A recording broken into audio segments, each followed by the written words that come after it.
I have a favorite plant. It's getting to be pretty known, and it's called cannabis. The health benefits that I'm seeing for specifically children. What is the deal with this plant? It has caused so much, and here I am, I'm such a troublemaker. It's the thing that has so much controversy going on. Should it be legal? Should it not be legal? Everybody's sort of, up in arms about that. I want to know what I could do to play my part in bringing that to be something Anytime you're wanting to promote anything, hold in your vibration the benefits of it as you see them from wherever you stand. And most people don't do that. They hold the benefits, but then they push against the people who are pushing against. Right. So the airtime that they give is not about the benefits. The airtime that they give is about the resistance. So they actually promote the opposite of what they mean to promote. Right. So this is the answer to every question about anything that you're wanting to encourage. Give your attention to the aspects of it that you are appreciating, period. Period. That's it. And leave out the rest. You just give no fucks. That's the basic gist of it. Well, it isn't that you don't care. In other words, we're not saying don't be decided. That's not our message. That's your daughter's. We're not saying don't be decided. We're not saying don't care. We're saying don't work against yourself by pushing against the part you don't want. We're saying that law of attraction abounds. Law of attraction is the basis of everything. So when you think about the positive aspects of something as you see it, and you activate that in your vibration, you're calling that to you. And you're not just calling that to you, you're calling a clear path of that to you. But when you say, but this is the way that it is, now you block that clear path by sending out a mixed signal about with all the other ish that's going on around and so the when you subject. said, what's the deal with this? Why is this such a lightning rod? Well, the reason that it's a lightning rod is because for the most part, it's misinformation. For the most part, the voices that are speaking the loudest about it are those who have had the least experience with it. That's part of it. The other thing is because there is another movement that happens around your environment that goes like, the more things that we can find that people naturally want that we can make illegal, then the more our economic empire. But even in those statements, we activate within you a pushing against of something that you do not want. We would like to point out that this is a substance that has been illegal for a very long time and is perhaps the most used substance on the planet. And so the laws don't really seem to be hindering those who care about it.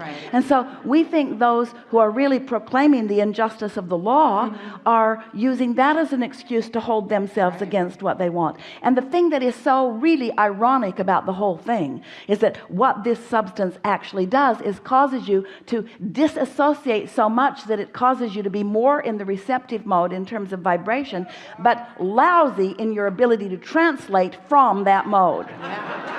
In other words, it puts you in the receptive mode, but you don't have a clue how to translate the vibration into anything that's meaningful. So it's just sort of like, hey, man.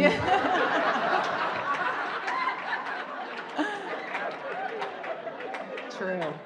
So we're not proponents of it or proponents against it. We're proponents of alignment.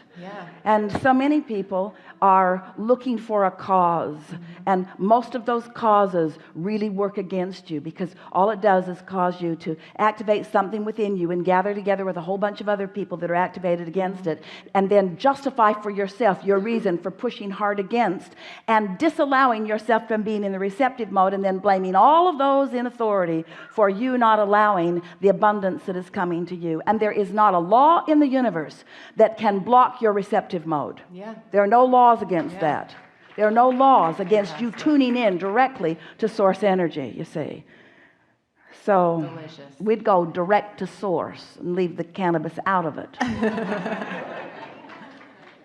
My other question is, I guess you've already answered it in what we've been talking about with writing this next book. I guess just let it download itself. Receptive mode, just receive it. It's the trying that gets in the way Yeah. of most things. But you got to find that balance, because if you don't put yourself in the mode where receiving is possible, so it's a matter of expectation is really the operative word here today. Because if you're not expecting to receive, then you're not going to set time aside. If you're not expecting to receive, then you're not going to even be thinking about the things that you'd like to hear about. And so you just can't miss. There's no possible way that you cannot be in the receptive mode. You are, all of you, at one point or another, every single day.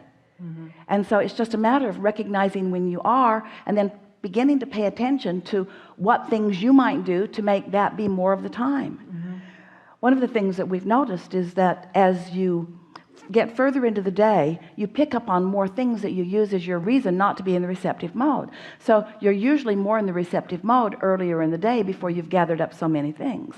And the reason for that is while you were asleep, your point of attraction subsided, and so the momentum about everything subsided. So when you first wake up, the only path that's lighted, the only path that's really calling you is this path of least resistance of who you really are. So that's the time when you're most likely to be in the receptive mode. And so we would plan for that. We would set aside time early and plan for that. But we would also say to ourselves, I'm not going to make this happen. I'm going to allow this to happen. I'm going to allow this to happen. Haven't you noticed, even as you watch the athletes, don't you see them and you hear the words, I'm not on my game tonight. I'm on my game. I'm not on my game. And you got to wonder, well, if you're capable of doing that most of the time, why aren't you capable of doing that all of the time? Why is the time-space relationship between what you're trying to accomplish difficult under these conditions and easy under these conditions? What's the factor? What's the factor that makes the difference? And the factor is always the same thing. It's only one factor. It's how much of my broader resources am I allowing myself to experience right here and now? How much vibrational clarity am I allowing myself to translate into a manifestation? And so everything is about that. Now, there are a lot of people who believe, and there is some reason for them to believe this, that the more they perform certain actions, then the more their expectation increases. Well, we think that that is accurate. The more you do something, then the more comfortable you become at it. And the more you do it, then the more you can sort of luck into some of the things. And your expectation can gradually grow from action-based approach. But it is really slow going. There is so much faster way. And that is by letting your dominant intent be to recognize alignment or not. Rather than saying, how many times can I put this ball in that basket? Rather than that conditional question, we would ask the question, which do I prefer, clarity or confusion? And what does clarity feel like? And what does confusion feel like? What do I prefer, a feeling of energy or a feeling of lethargy? And think about what that lethargy feels like. Think about what that energy feels like. Would I rather feel precision or awkwardness? What emotional vantage point feels the best to me? And so in playing with this a little bit, with the words that are emotional, what you begin to show yourself is that without any conditions being involved, you can begin to clean up energy. You can begin to feel more clarity, more vitality, more stamina, more right place, right time, more timing, more intuitiveness, more deja vu, more awareness, more perspective, more timing. You begin to notice that there are all of these things that are evident all around you in the physics of your world that you actually can harness and utilize personally, in the same way that your scientists and mechanics have discovered how to harness electricity, even though they don't even come close to understanding it. They don't understand its source. By trial and error, they have figured out how to harness it. You can, with your physical body, figure out how to harness the energy that creates worlds and how to focus it in meaningful ways in your experience.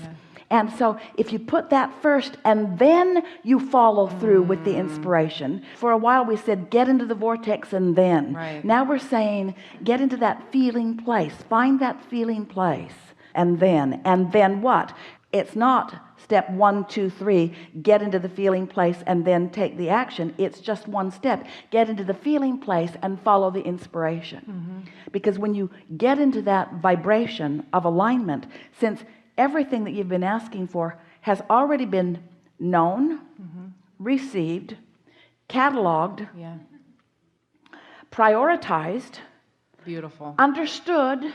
In other words, the outline for your book is already there. The calling of the world for it is already there. Everything's already known by all that is. And what's your job? Receptive mode. Lining up. What's your mode? Receptive mode.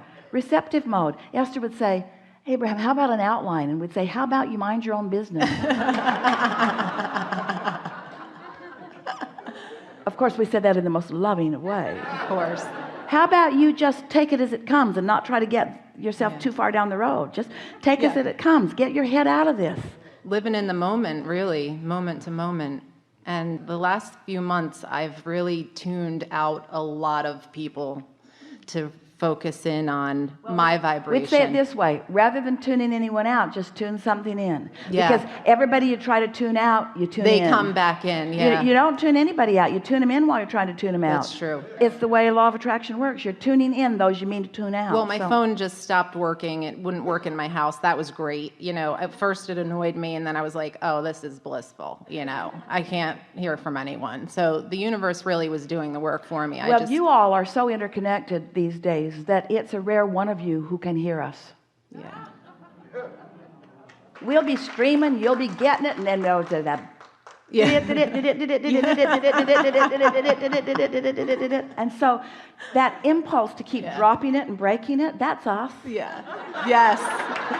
You guys definitely did some damage to my phone reception for sure. And I needed it because I had to do the work to get myself. Well, we're playing with you mostly, but you are distracted.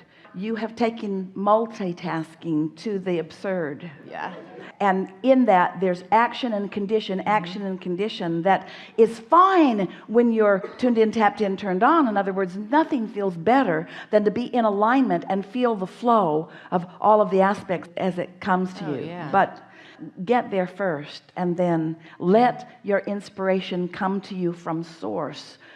Not from Facebook, from source. Source, rather than your streaming friends who are texting you constantly. In other words, you might want to just get a text that you text back that says, in the receptive mode, be back later, or go away. Do not disturb. Yeah. Okay. Enough? Yes. Really good. Thank